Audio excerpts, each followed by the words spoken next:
Hello, welcome to Buying on a Budget. My name is Fai. Today I'm going to review a camera that I've owned for a few months, Panasonic Lumix G9. So it is a fairly new camera and still centric. It's not like the GH lineup that they focus on video, but however this one still have 4K 60p, so we'll maybe show you some footage about the 4K 60p 180 fps HD slow motion, and also 20 megapixel without a anti-aliasing filter, and also a lot of feature, 5-axis stabilization. So let's see how this thing performs.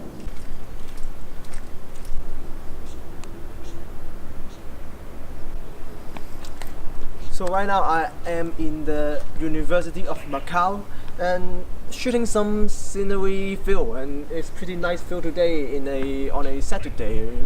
Not many people, and paired with this 12 to 16mm leica zoom lens, it's pretty good.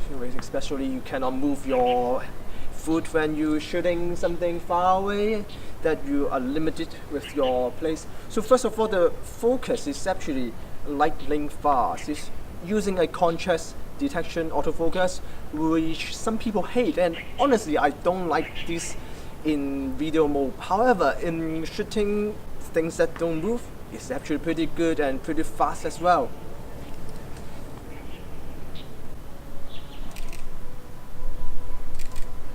Something to note about this thing had a flip screen, so you can flip it around, unlike the GH lineup that only flip up and down. So it's pretty good when sometimes you want to take a selfie, which is very handy. Something you might notice is about the G9's weight. It's fairly heavy. Only the body is 600 something gram, which is almost or something around the same weight with maybe Sony A7 III that people are always talking about recently. And note that this is not only a micro four third camera, and it's actually similar, has a similar weight with the Sony A7 III, but however it uses a magnesium body, and the grip is really good. It's fat and big, and you don't feel like you will lose control of this one. However, it's fairly big, and the camera I previously owned is Nikon D5600, which also weight around the same. So even though you are having a micro four thirds sensor, you still are having some weight similar to a APS-C and a full frame mirrorless camera. Notice the flip screen is really helpful right now, because the 12 to 16mm leica can do some semi macro shot, which I'm enjoying right now. And without the flip screen I have to go really low, but with this it's really comfortable for me to just shoot in a comfortable distance. Something you will notice is the burst shooting, and the continuously shooting mode is pretty fast, which means if you're using the mechanical shutter, you can do 9 fps. If you're using e-shutter, electronic shutter, you can do 20 shots per second, which is really fast, and you don't really need that much. And usually there is an option for you to lower the speed as well, because it's just too fast. If you're just shooting normal landscape, you wouldn't need 9 fps per second, but this is a still centric and for wildlife and sport, and which I hope to shoot some sports and wildlife later for you guys.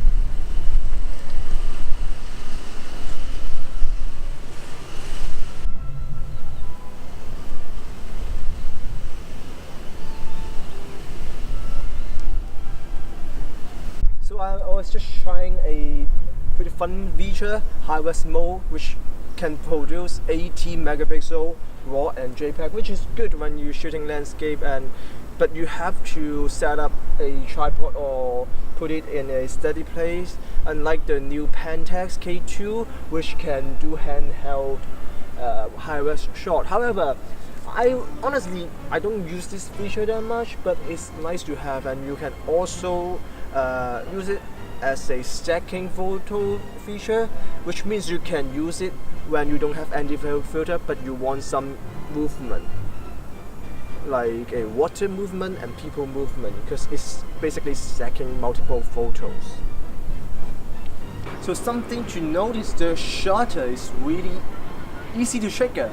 When sometimes you land or give the camera for your friends to shoot some photo, they always say, wow, why is it so easy to shoot? It's just like, and then it should, you don't feel like you press the button, because the second time because you half press it, and you only need a tiny little force in order to trigger the shutter. So it might trigger some people, but I feel fine when you get used to it. And the contrast focus system is actually bugging me sometimes. So you always cannot be sure if you actually get the focus or not, but if you trust it, it usually get it. However, in some situation where the contrast is low, the camera does struggle. One time I went to a trip and shooting some monkeys. However, there was too many green things, and a lot of out of focus shots were made, but for usual using, the focus cannot be judged, and it's just very good.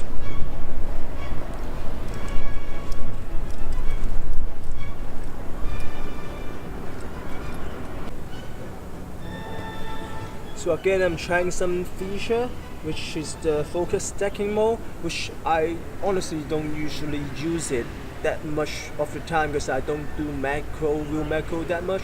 However, it's a nice feature to have, and you can choose your focus point freely after the fact, and you don't have to concern about the decisive moment, but whatever moment you want. And also the 4K and 6K mode as well, I don't really find that useful, because this camera already shoot 9 fps, which is more than enough for what I use. I use my camera mainly for street photography, and you don't really need that electronic shutter. The electronic shutter does produce some rolling shutter effect, which means something will bend, so I don't really like that much. One thing you would definitely appreciate about this camera is the big viewfinder, which is giantly huge, and it also has a mode where you can actually smaller or make the viewfinder smaller, which is handy if you don't get used to such big viewfinder, but I got used to it. It's so big and the resolution is good, you appreciate that. And for the battery life, I never spend the whole battery. For hybrid shooting, I shoot some photos and some 4K videos the whole day, and in the morning I go out and shoot, but at the end of the day I go back home. It usually won't drain out the whole battery. Also, something to point out which is good is they have the dual card slot, SD card slot, and also support UHS 2, but I find it's pretty useful, because for professional use you really want something have dual card slot. Also, it has a HDMI full size slot or port, and mic jack and headphone jack as well, which is good. You don't really find this in some other brand, like maybe XT20, Fuji XT20 or Olympus. And also has a USB charging port, which is really good, because you sometimes want to charge it on the go. You can plug it into your battery bank and good to go. Okay, something that is weird or special or new about this G9 is that it has a top plate LCD screen. Firstly, I didn't really appreciate the idea of this. I didn't think that I would use it that much. However, when I get this, and I just use it all the time. Sometimes you just want to check your exposure, check your shutter speed at a glance, which can help you. It's really good, and also it has a joystick for your focus. However, it only can move horizontally and vertically, which is something stupid, because I don't know, because only brand that does only these two directions, I guess.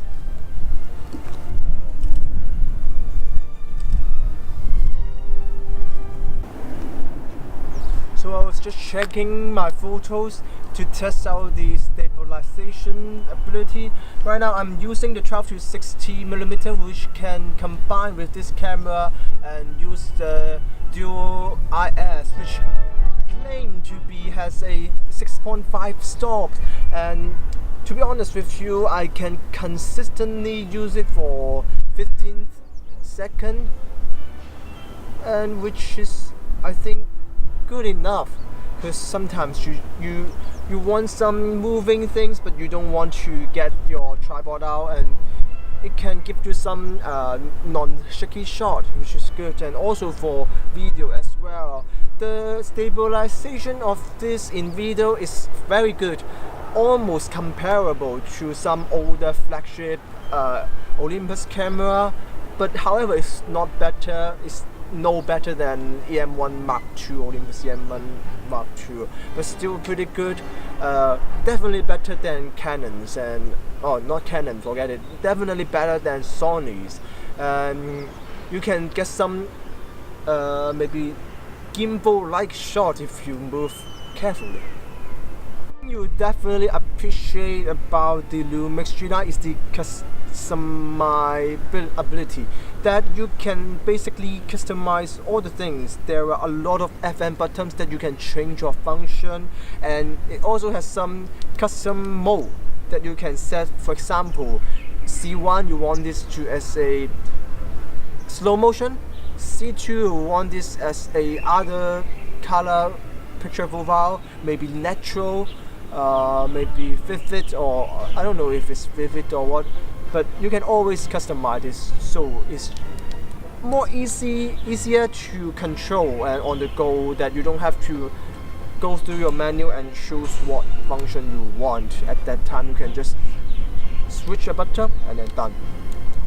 Something you will notice about is the 5-axis stabilization is actually pretty good, and you can do some cinematics gimbal-like shot very easy. And other feature, actually Lumix has been known for their video feature, and you can appreciate their punch-in focus and their focus peaking, which is good, and some zebra, some other things you will appreciate that in your maybe DSLR camera that doesn't have for other brands. So should you buy this camera for the price? I mean, for this price there are better option. You can buy the A7C with a little bit more money. However, it's about the weight, and you might say, wow, this G9 is pretty big. However, for the lens you use, it's definitely gonna get your weight down, because sometimes people only concerned about the weight of the camera itself, but forgot the system, that the lens actually can kick up a lot of weight with your system as well. For example, I'm using this 12 to 60mm leica lens, which I really love this lens, which is a equivalent full frame 24 to 120 field of view, which only weighs 300 something, which means the whole setup is within a kilogram, which is actually exceptional when you consider portability and things like that. And for still shooting, it's amazing. For sports and wildlife, it can do the job done, but sometimes you might struggle with low light. However, in video mode, people always complain about the focusability, autofocus ability of Lumix using contrast detection autofocus system. It's true, G9 has improved a little bit, however it still suffer.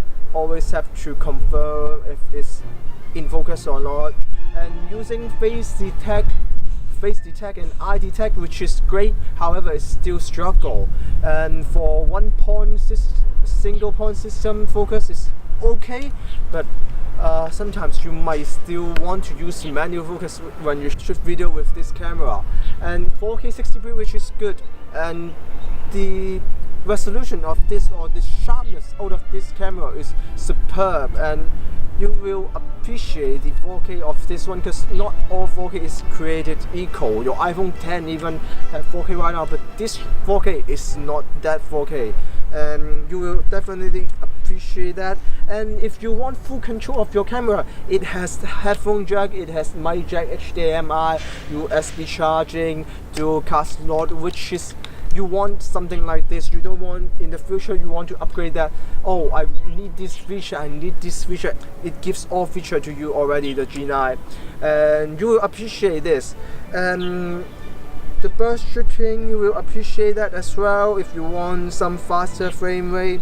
So if you a hybrid shooter and want to focus on wildlife sometimes, or street photography even, this camera is definitely for you. But if you want reliable autofocus mode in video, then it's not for you, but you can always learn manual focus. So overall, this one camera is perfect fit for me. However, I don't know if it is for you or not, because every camera has some trade-off, so you just have to pick whatever you want. But I definitely suggest this, because I think the best camera is the camera you have with you. So this one keeps the weight down, and you will appreciate that. Thank you very much. I hope you like this video overall. This is my first camera review, and I hope you enjoy and have some information out of this and think that is helpful. And consider subscribing and commenting what I can maybe improve or answer your question, and like if you like it, and dislike if you don't like it. Goodbye.